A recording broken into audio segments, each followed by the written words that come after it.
बच्चों, आज हम लोग पढ़ेंगे present indefinite tense. Present indefinite tense का भी आज हम लोग पार्ट 2 पढ़ेंगे। पार्ट 1 में आपने देखा कि प्रेजेंट इंडेफिनिट के जो हिंदी के वाक्य होते हैं उनको कैसे ट्रांसलेट किया जाता है, और उन पर आप प्रैक्टिस करेंगे तो निश्चित रूप से आप बहुत अच्छे से सिंपल प्रेजेंट टेंस के सेंटेंसेस को ट्रांसलेट कर सकते हैं, यानी how to use present indefinite tense. आज हम लोग पढ़ेंगे कि प्रेजेंट इंडेफिनिट टेंस का यूज कब किया जाता है। अभी हमने सीखा कैसे किया जाता है, अब हम सीखेंगे कि कैसे कब किया जाता है। तो हम लोग देखते हैं कि प्रेजेंट इंडेफिनिट को हम लोग कब कब यूज कर सकते हैं। एक बात आप ध्यान रखेंगे, जो भी सेंटेंस मैं हिंदी में बोलूंगी तो आप देखिए कि उसमें हिंदी के वाक्य की पहचान के रूप में ता है, ती है, ते है जरूर आएगा, और वो वाक्य जहां पर यूज होता है वो सिंपल प्रेजेंट की तरह यूज होगा, यानी हमारा डबल रिवीजन हो जाएगा। एक्चुअल में बच्चों अंग्रेजी डिफिकल्ट नहीं है, डिफिकल्ट उसे बना दिया जाता है क्योंकि उसके बेसिक कॉन्सेप्ट आपको पता नहीं होते हैं। डायरेक्ट आपको बड़े बड़े सेंटेंस दे दिए जाते हैं कि इनको ट्रांसलेट करें, इनका जो इनमें टेंस आइडेंटिफाई करें, लेकिन जब तक हम लोग उसके बेसिक्स यानी जो इंग्लिश लैंग्वेज की ग्रामर नहीं समझेंगे, उसकी छोटी छोटी बारीकियां नहीं समझेंगे, तब तक हम बड़े बड़े सेंटेंस या जो और भी एडवांस ग्रामर है उसको सॉल्व नहीं कर पाएंगे। तो सबसे अच्छा तरीका यही है कि हम लोग बेसिक्स पर अपनी कमांड पाएं, तो इंग्लिश हमारे लिए बहुत ईजी हो जाएगी। देखते हैं प्रेजेंट इंडेफिनिट के यूजेस क्या हैं। जो सबसे पहला यूज है, मोस्ट इंपॉर्टेंट, वो है डेली रूटीन के लिए, यानी जो हमारा रूटीन है, जो हमारी दिनचर्या है, उसमें हम लोग जो भी कार्य करते हैं उनके लिए सिंपल प्रेजेंट का यूज होता है। दूसरा हैबिट्स के लिए। हैबिट्स क्या कहलाती हैं? हैबिट्स कहलाती हैं रिपीटेड एक्शन। वो काम जो कि हम रिपीटेडली बार बार करते हैं वो हमारी हैबिट होता है। तो हैबिट्स के लिए भी सिंपल प्रेजेंट का यूज कहलाता है। हैबिट्स हम लोग एक बार फिर समझ लेते हैं। Things that happens regularly, repeatedly और ऑल द टाइम। ऐसी वर्ब, जो ऐसा कार्य जो कि रिपीटेडली यानी रिपीटेड यानी दोहराया जाता है, रेगुलरली करते हैं, जैसे कि I always brush my teeth in the morning. तो ये क्या हुआ? रोजाना सुबह ब्रश करना। कोई कहता है मैं रोजाना चाय पीता हूं, तो ये क्या हुआ? ये उसका डेली रूटीन भी हो गया, ये उसकी हैबिट्स भी हो गई। तो इस तरह की हैबिट या ऐसे डेली रूटीन के लिए हम लोग सिंपल प्रेजेंट का यूज करते हैं। Let's have some examples. My friend always comes in time. Always comes in time, ये मेरा फ्रेंड है जो हमेशा समय पर आता है। तो ये क्या हुआ? समय पर आना उसकी हैबिट हो गई। इन टाइम, जब हमने प्रीपोजिशन पढ़ा था तो इन टाइम का भी मतलब समझा था कि क्या है? जो दिया गया समय है उससे थोड़ा पहले। ऑलवेज का मतलब हमेशा। इस तरह की जो एडवर्ब्स और फ्रीक्वेंसी का मतलब होता है कि जैसे कोई भी काम आदत कब बनता है? जब हम उसको बार बार करते हैं, या कभी कभी करते हैं, या कभी नहीं करते। मैं झूठ कभी नहीं बोलता, तो ये भी मेरी आदत हो गई ना। तो आदत कैसी हो सकती है? जब उसमें कोई चीज रिपीटेडली हो। तो इस तरह के जो रिपीटेड या रेगुलर एक्शन के लिए ये जो वर्ड हैं इनको क्या बोला जाता है? एडवर्ब ऑफ फ्रीक्वेंसी बोला जाता है। इन वर्ड्स का यूज किया जाता है। तो यहां पर हमेशा के लिए हमने क्या यूज किया? My friend always comes in time. मेरा मित्र हमेशा समय पर आता है। ता है simple present. I usually wake up at 6 AM। Usually का मतलब अक्सर। तो मैं अक्सर सुबह 6 बजे उठ जाता हूं या उठ जाती हूं। तो ये क्या हुआ? मेरी हैबिट हुई, ये मेरी आदत हुई, यानी मैं इस काम को रिपीटेडली, लगातार यानी रिपीटेडली बार बार करती हूँ, रेगुलरली करती हूँ, नियमित रूप से करती हूँ, ये मेरी हैबिट है। तो यहां पर क्या हुआ? ये सिंपल प्रेजेंट टेंस का हमने यूज किया। मैं अक्सर सुबह 6 बजे उठ जाती हूँ, ती हूं, simple present. He goes for a walk daily. यहां पर डेली यानी रोजाना, रोजाना का मतलब हैबिट। तो यहां पर कौन सा टेंस का यूज होगा? सिंपल प्रेजेंट का। He plays football on Sundays. वो संडे को, संडेज यानी जो भी संडे आते हैं एक संडे नहीं, संडेज, संडे टू संडे, इस संडे, नेक्स्ट संडे, उसके भी आगे वाले संडे, तो वो फुटबॉल खेलता है। तो ये क्या हुआ, ये रिपीटेडली एक जो लगातार वो काम करता है ऐसा, तो इसके लिए हमने क्या यूज किया, सिंपल प्रेजेंट टेंस यूज किया। आप जब आपको फिल इन दी ब्लैंक्स में भी एक डू एज डायरेक्टेड या फिल इन दी ब्लैंक्स आता है, तब आपको ये एक हिंट है कि यदि इस तरह की ये जो एडवर्ब्स हैं वो आती हैं सेंटेंस में, तो आप वहां पर सिंपल प्रेजेंट टेंस की वर्ब को सेलेक्ट करें। अब देखो, एडवर्ब ऑफ फ्रीक्वेंसी, ऐसी एडवर्ब जो कि फ्रीक्वेंसी, जो रूटीन बतलाती हैं, रूटीन नहीं, जिनके द्वारा ये हम क्लियर कर सकते हैं कि ये हम आदत है या नहीं है। आदत क्या होता है, मैंने पहले भी बताया कि ऐसी बातें, ऐसी चीजें जो रेगुलरली की जाती हैं या फिर रिपीटेडली, जिनको बार बार दोहराया जाता है, या फिर ऑल द टाइम, कोई पूरे समय वही करता है। मैं रोजाना घूमने जाता हूं, तो ऑल द टाइम, हमेशा, तो ये क्या हुआ, हैबिट हो गई। तो ये जो हम हैबिट को, जो कोई हमारा एक्शन हैबिट कब बनता है, जब उसमें ये एडवर्ब्स ऑफ फ्रीक्वेंसी आ जाती हैं। कैसे, मान लीजिए एक है ऑलवेज। ऑलवेज का यूज हम कब, हमारी वो आदत कब होगी, जब हम कोई काम 100%, I always take tea in the morning, इसका मतलब हर दिन, एवरी डे। वो जो दिन सुबह उठ के चाय पीने की आदत है, वो कैसी है, पर डे, हर दिन 100%। जब आप किसी चीज में आप अपना 100% वैसा रोज रोज करते हैं, ऑलवेज। यूजुअली, यहां पर यूजुअली है, यूजुअली का मतलब हमेशा नहीं पर ज्यादातर, यूजुअली हमेशा नहीं लेकिन तो भी ज्यादातर। I usually wake up at 6 AM, 90%, यानी मैं अक्सर सुबह 6 बजे उठ जाती हूं या उठ जाता हूं। इसका मतलब 30 दिन में से 30 दिन नहीं, लेकिन तो भी 25-26 दिन तो ऐसा होता है। तब हम वहां क्या करेंगे, कौन सा एडवर्ब यूज करेंगे, यूजुअली। फिर आया जनरली। जनरली में थोड़ा और कम, लेकिन फिर भी रिपीटेडली होता है, ठीक है ना। जनरली में यानी कोई काम 80%, लेकिन होता तो है, लगातार होता है, रेगुलरली होता है, लेकिन वो ऑलवेज के कंपैरिजन में उतना लगातार नहीं होता है। ऑफन, अक्सर, I often take tea in the morning. एक मैंने बोला I always take tea in the morning, यानी मैं तो हर दिन, एवरी डे। फिर आई यूजुअली टेक टी, यानी बीच में कभी कभी नहीं भी लेती हूं, लेकिन मैक्सिमम डेज में, अधिकांश दिनों में आई यूजुअली टेक टी। फिर आया जनरली। जनरली का मतलब थोड़े और कम, यानी 20-22 दिन ऐसा, कभी कभी नहीं भी। तो I usually take tea in the morning का मतलब है कि नॉट ऑलवेज, नॉट यूजुअली, थोड़ा सा और कम। ऑफन, ऑफन का मतलब है कि 50% से थोड़ा ज्यादा, 75%। I often take tea in the morning, यानी कि आप 30 डेज हैं तो 17-18 दिन ऐसा समझ लें। तो कोई भी आदत, कोई भी काम, कोई भी वर्ब का एक्शन कितनी बार रिपीट होता है, उसकी फ्रीक्वेंसी क्या रहती है, उसके अकॉर्डिंग हम ये एडवर्ब का यूज करते हैं। समटाइम्स 50%, जब कोई भी चीज 50-50 होती है तो वहां पर sometimes I take tea in the morning, कभी कभी, यानी 50%, नॉट ऑल, जो पूरे दिनों में नहीं, लेकिन कभी कभी।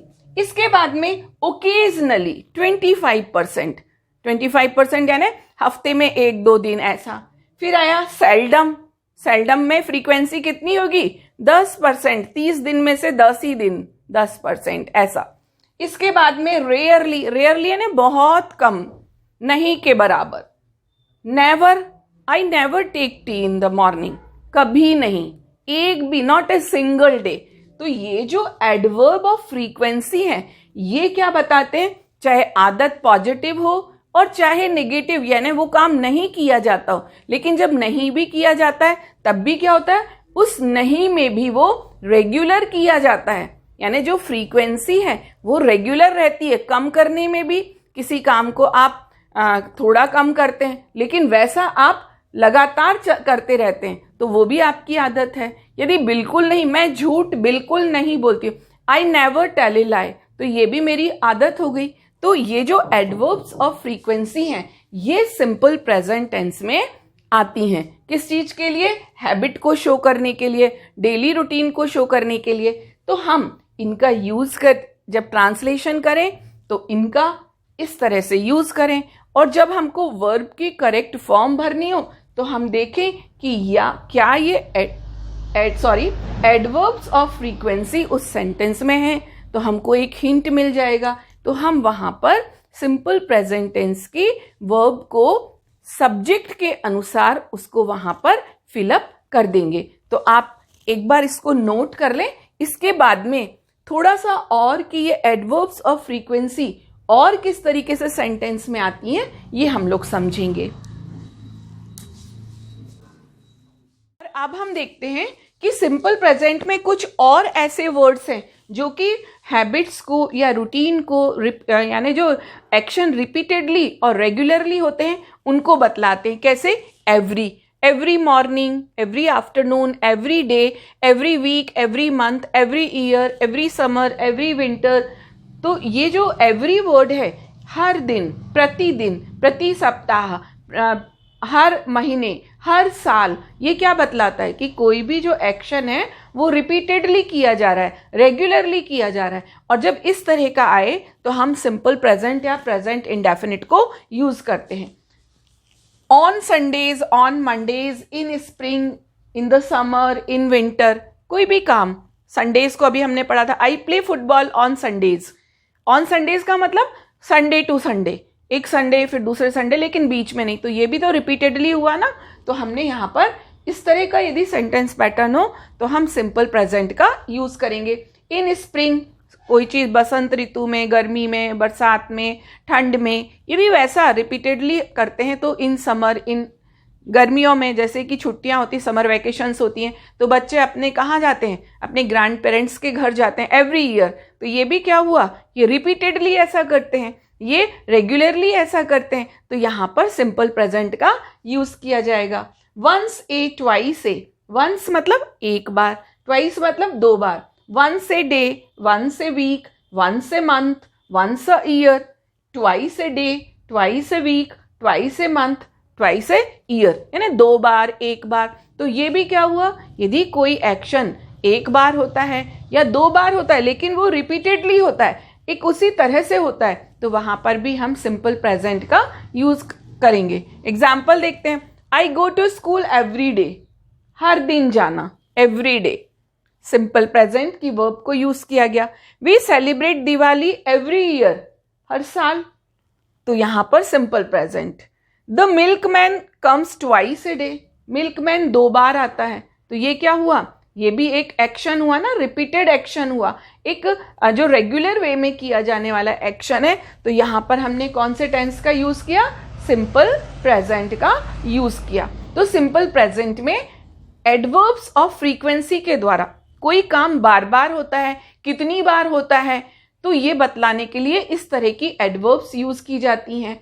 इन वर्ड्स को यूज किया जाता है जो बतलाते हैं कि ये काम रिपीटेडली हो रहा है, रेगुलरली हो रहा है, या फिर कुछ इंटरवल है तो वो इंटरवल से यानी अंतराल भी एक निश्चित अंतराल में हो रहा है, तब हम वहां पर सिंपल प्रेजेंट का यूज करेंगे। और ये वर्ड्स हमको एक क्लू भी देते हैं कि यहाँ पर वर्ब कौन सी आएगी?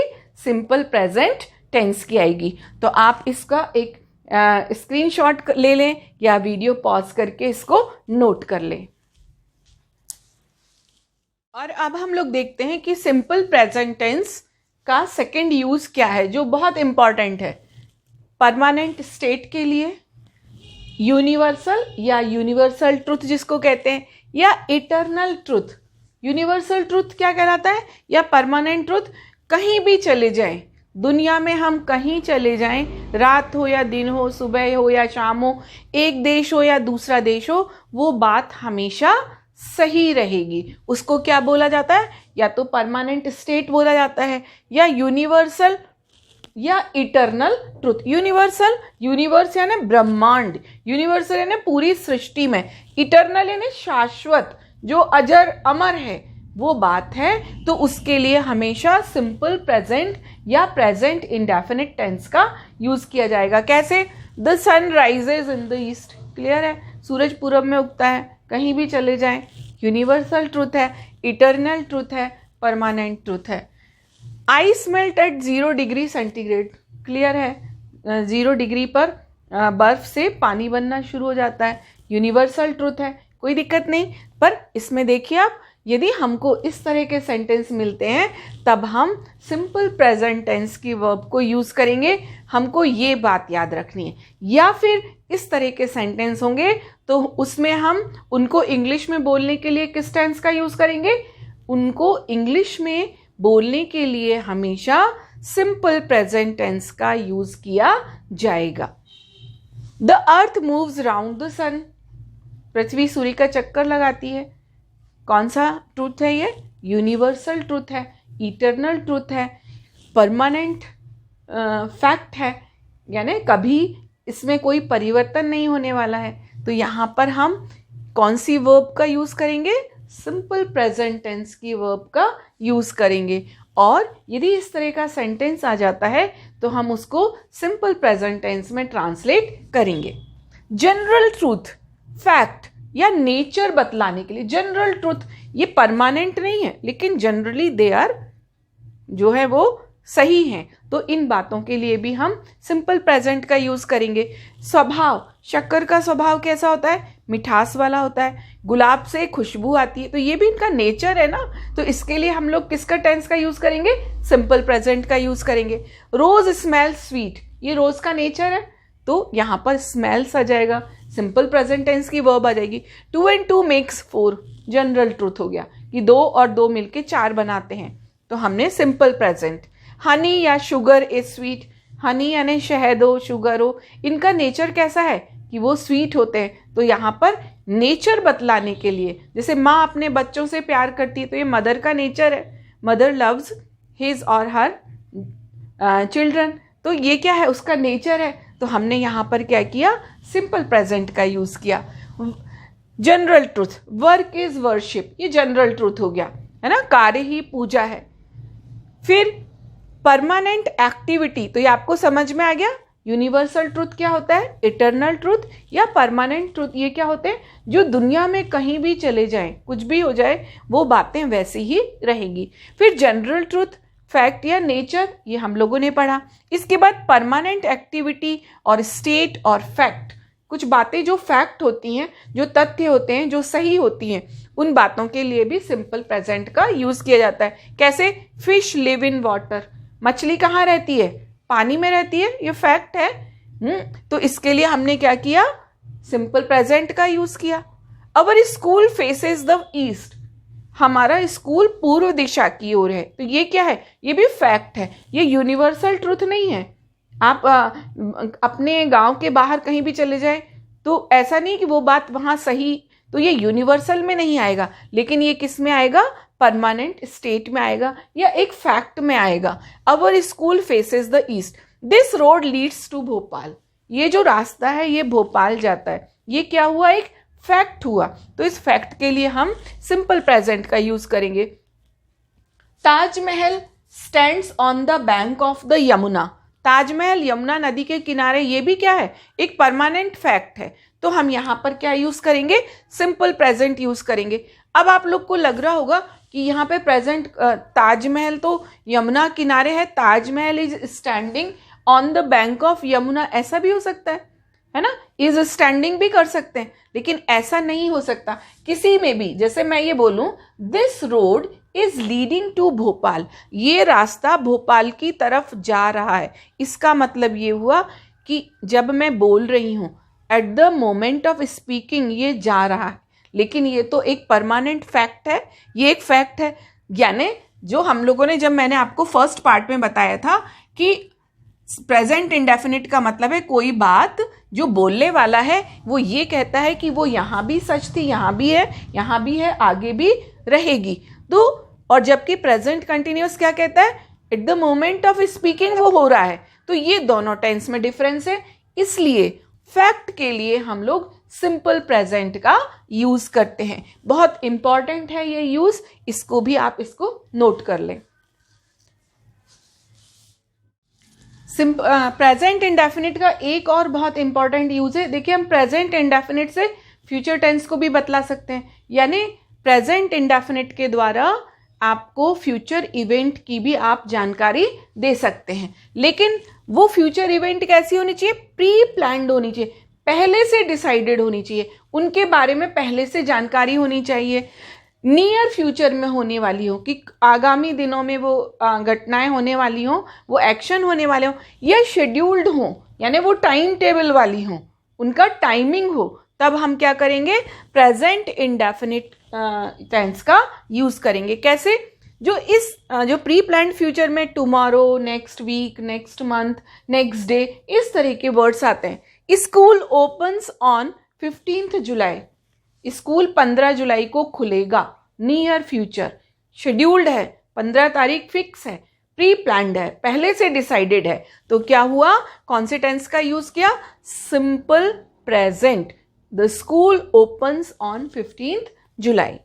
ही लीव्स, यहाँ एस आएगा, he leaves for Delhi tomorrow, वो कल दिल्ली जाएगा। प्री प्लान्ड है, पहले से डिसाइडेड है उसका जाना, तो यहां पर क्या हुआ? Simple present tense is used for future event, यानी फ्यूचर की घटना के लिए सिंपल प्रेजेंट का यूज किया। कब करेंगे? जब वो प्री प्लान्ड हो। ये बात इंपॉर्टेंट है कि वो प्री प्लान्ड, पहले से डिसाइडेड होना चाहिए कि ऐसा अब होगा। The museum closes at 5 PM, schedule time है ये उसका।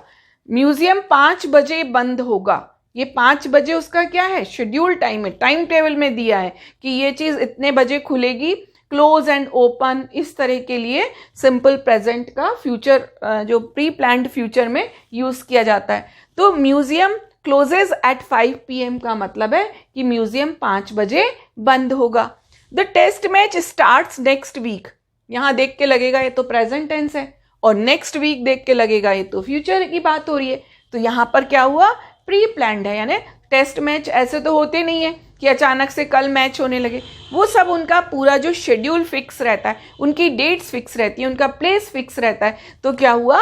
इसके लिए हमने सिंपल प्रेजेंट टेंस का यूज किया। या ऐसी जो एक्शंस हैं, ऐसी वर्ब्स हैं, या ऐसे जो काम हैं जो कि पहले से प्री प्लान हो, जो शेड्यूल्ड हो, जो पहले से निश्चित हो, उनके लिए उनको सिंपल प्रेजेंट के द्वारा बतलाया जा सकता है, उनको सिंपल प्रेजेंट में कहा जा सकता है, उनमें सिंपल प्रेजेंट टेंस की वर्ब को यूज किया जा सकता है। अब आपको क्या करना? यदि आपको फिल इन दी ब्लैंक्स आता है और आपने देखा कि यहाँ पे नेक्स्ट वीक है, टुमारो है, और आपको जो ऑप्शन दिए वहां पर फ्यूचर टेंस की कोई वर्ब नहीं, विल शैल के साथ वर्ब नहीं दी है, लेकिन प्रेजेंट इंडेफिनिट की वर्ब दी है, तो हमको पता है कि प्री प्लान्ड फ्यूचर के लिए तो प्रेजेंट इंडेफिनिट का यूज होता है। तो हम वहां पर क्या करेंगे?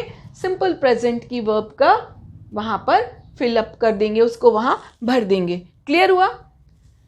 न्यूज़पेपर हेडलाइंस में, यदि आप लोग इंग्लिश का न्यूज़पेपर पढ़ते हो और नहीं भी पढ़ते हो तो टीवी पर आप कोई भी इंग्लिश वाला न्यूज़ चैनल पे देखें, तो जो हेडलाइंस रहती हैं वो किस में रहती हैं?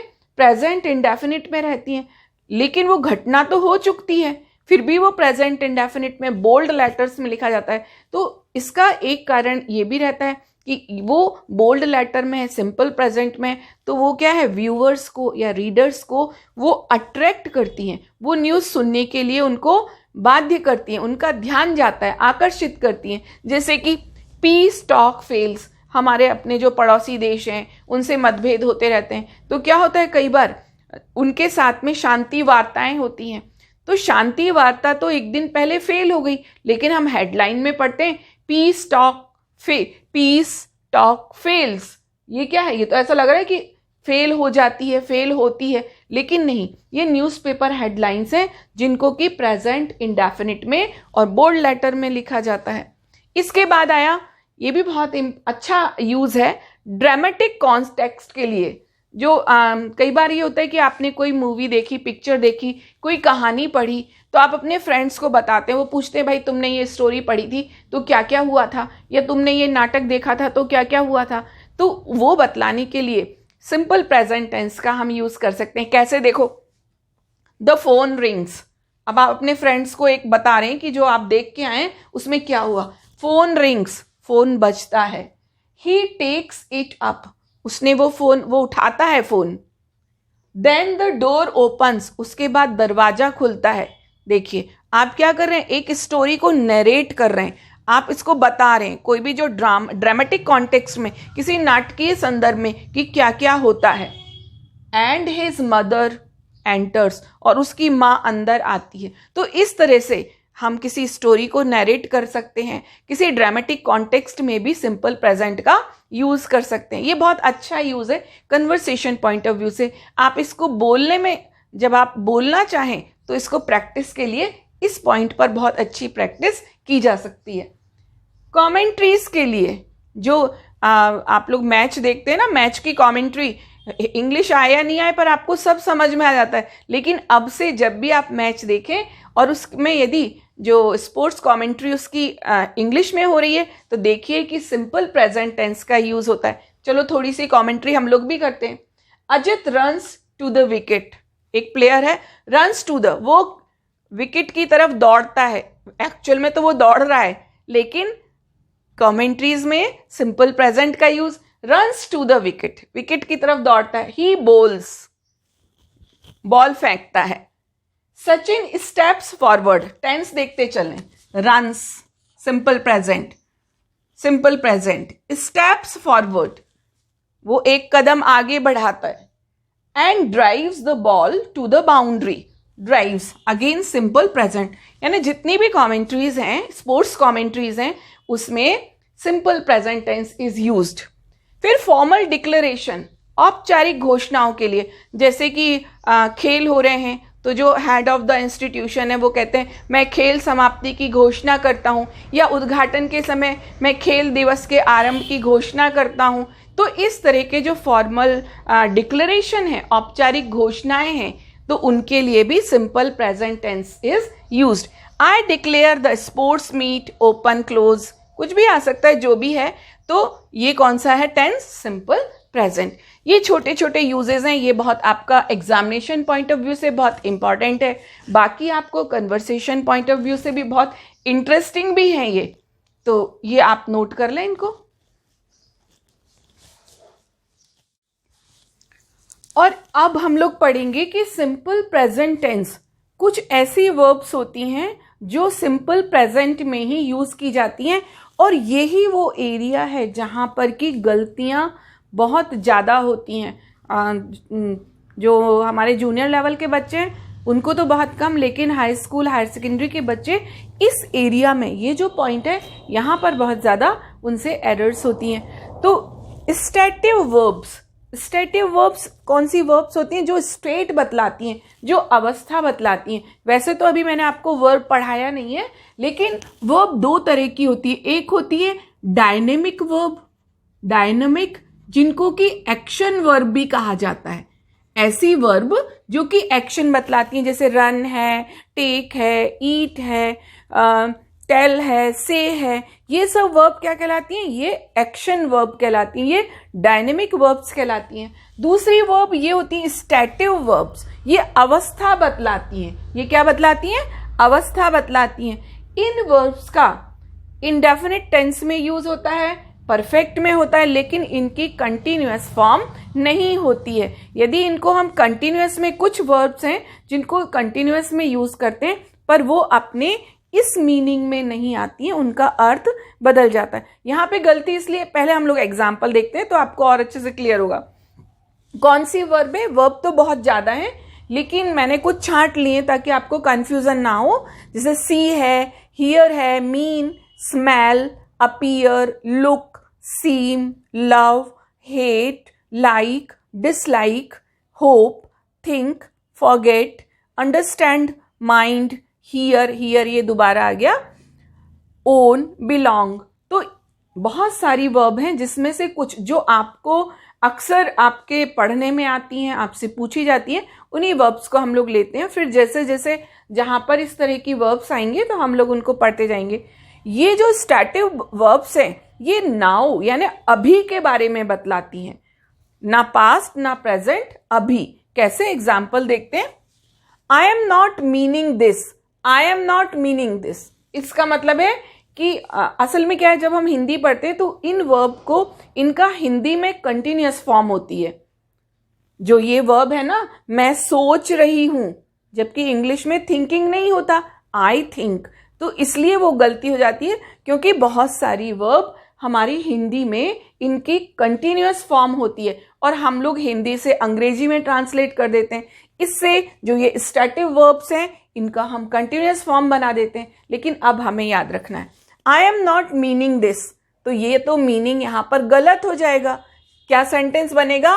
आई एम नॉट नहीं आएगा, क्या आएगा? आई डोंट मीन, मेरा ये मतलब नहीं था। आई डोंट मीन दिस कब बोला जा रहा है? अभी, नाउ। लेकिन हम इसकी कंटिन्यूअस की आई एम नॉट मीनिंग दिस, मतलब तो कहने का यही है कि मेरा ये मतलब नहीं था कहने का, मेरा ये मतलब नहीं है कहने का। लेकिन क्योंकि इसकी कंटिन्यूअस फॉर्म नहीं होती है, इस केवल इंडेफिनिट में यूज होता है, तो हम इसको इस तरह से यूज नहीं करके कैसे बोलेंगे?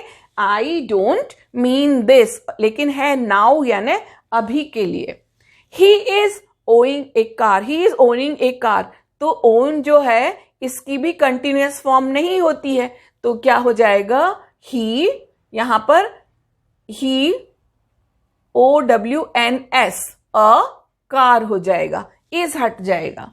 इसके बाद में we are hearing the bell, देखो हियरिंग, हियर में ING लगने से वो कोर्ट वाली हियरिंग हो जाता है।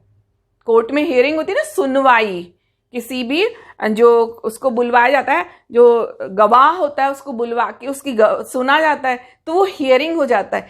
और यहां पर हम घंटी की आवाज सुन रहे हैं तो हमको हियरिंग नहीं होगा, क्या होगा? आर भी हट जाएगा और ING यदि हम यूज करते हैं तो वो गलत होगा। क्यों? क्योंकि ये अवस्था बतला रही है। तो यहां पर क्या होगा? वी हियर, यहां पे होगा we hear the bell. Clear? She is seeming sad, जो ये वर्ब ऑफ अपीयरेंस होती हैं, ये बहुत एक डिटेल टॉपिक है जो हम लोग स्टैटिव वर्ब्स जब मैं आपको समझाऊंगी तो उस समय हम लोग इसको बहुत अच्छे से पढ़ेंगे। शी इज सीमिंग, अब जो सीम वर्ब है ये भी ING फॉर्म में नहीं आती है, ING हटेगा तो इज भी हट जाएगा और यहां पर क्या हो जाएगा? शी सीम्स, वो उदास दिखाई दे रही है। बोलने में तो शी सीम्स सैड, वो उदास दिखाई दे रही है। तो यदि हम हिंदी को इंग्लिश में ट्रांसलेट करें तो वो ऐसा ही होगा, लेकिन ये इस वर्ब की कंटिन्यूअस फॉर्म नहीं होती है, इंडेफिनिट में यूज होती है, इसलिए क्या होगा? She seems sad. The house is belonging to me, जो बिलोंग वर्ब है जब इसमें ING लग जाएगा तो इसका मीनिंग बिलोंगिंग से दूसरा मीनिंग बदल जाएगा। तो यहां पर ये क्या होगा? द हाउस इज भी हटेगा और बिलोंग का ING हटके यहां पर S लगेगा। The house belongs to me, ये घर मेरा है, ये घर मेरा है मतलब at the moment of speaking ये मेरा है। लेकिन क्योंकि इस वर्ब की कंटिन्यूअस फॉर्म नहीं होती है, that's why we use indefinite या जो V5 form in this sentence. Clear हुआ आपको? I am not hating him, जो ये इमोशंस वाली वर्ब्स होती हैं, लव, हेट, लाइक, डिसलाइक, इनकी भी कंटिन्यूअस फॉर्म नहीं होती है। तो यहां पर क्या होगा? नॉट आया है तो हमको डू नॉट लगाना पड़ेगा।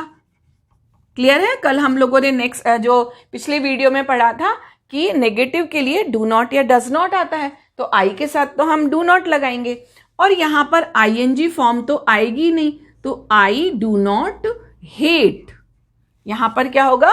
हेट आएगा। आई डू नॉट, मैं उससे घृणा नहीं करता हूं, ये क्या है? नाउ। लेकिन क्योंकि इस वर्ब की कंटिन्यूअस फॉर्म नहीं होती है इसलिए इसको नाउ के सेंस में भी इंडेफिनिट टेंस में यूज किया जाएगा।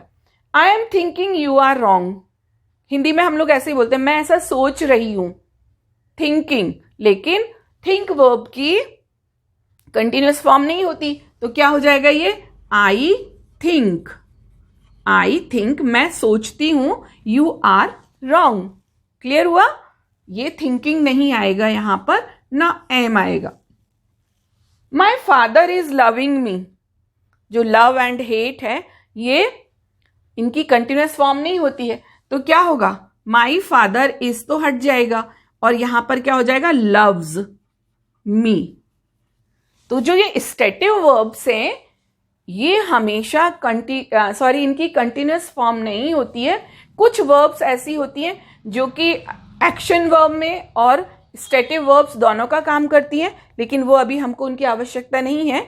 तो हम इसको भी यहाँ पे, क्योंकि ये बहुत गड़बड़ियाँ होती हैं इस जगह पे कि वर्ब आपको उसका इंडेफिनिट फॉर्म यूज़ करनी है, लेकिन क्योंकि हम अपनी बोलचाल की भाषा में, हम अपनी मदर टंग में उसका कंटिन्यूअस फॉर्म यूज़ करते हैं, तो जब हम ट्रांसलेट करते हैं या जब हम बोलते हैं तब हम उसकी कंटिन्यूअस फॉर्म को यूज़ कर लेते हैं। तो ये बहुत इंपॉर्टेंट पॉइंट है, इसको आप नोट कर लें। और अब हम लोग देखते हैं प्रेजेंट इंडेफिनिट का एक और यूज़। प्रेजेंट इंडेफिनिट को प्रोवर्ब्स और सेइंग में भी, यानी मुहावरे हैं, कहावतें हैं या कोई कोटेशन है, उसमें भी यूज़ किया जाता है। यूज़ क्या किया जाता है, वो हमेशा प्रेजेंट इंडेफिनिट में ही, यानी प्रेजेंट टेंस में ही होते हैं। A stitch in time saves 9, ये देखिए सिंपल प्रेजेंट टेंस की वर्ब है।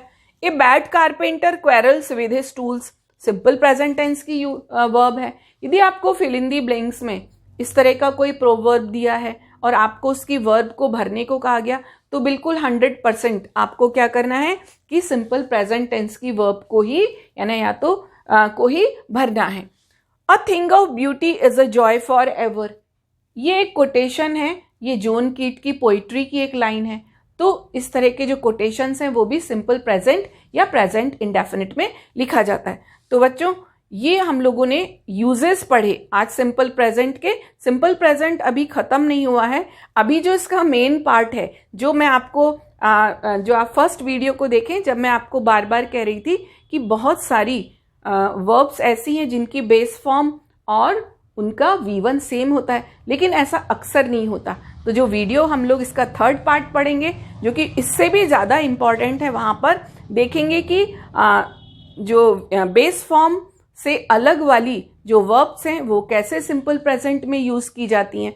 तो आप लोग लगातार इन वीडियोस को देखें, ये वीडियोस बहुत ही एजुकेटिव हैं, इंफॉर्मेटिव हैं, और ये आपके बेस के लिए, जितना आपका इन पर कमांड होगा उतनी ही आपकी इंग्लिश स्ट्रांग होगी, आप उतना ही अच्छा बोल पाएंगे, उतना ही अच्छा आप ग्रामेटिकली करेक्ट लिख पाएंगे, और आपका जो कहना चाहिए कि एक इम्प्रेसिव एंड इफेक्टिव आपका कन्वर्सेशन होगा, क्योंकि उसमें ग्रामर से रिलेटेड जो गलतियां हैं वो नहीं होंगी।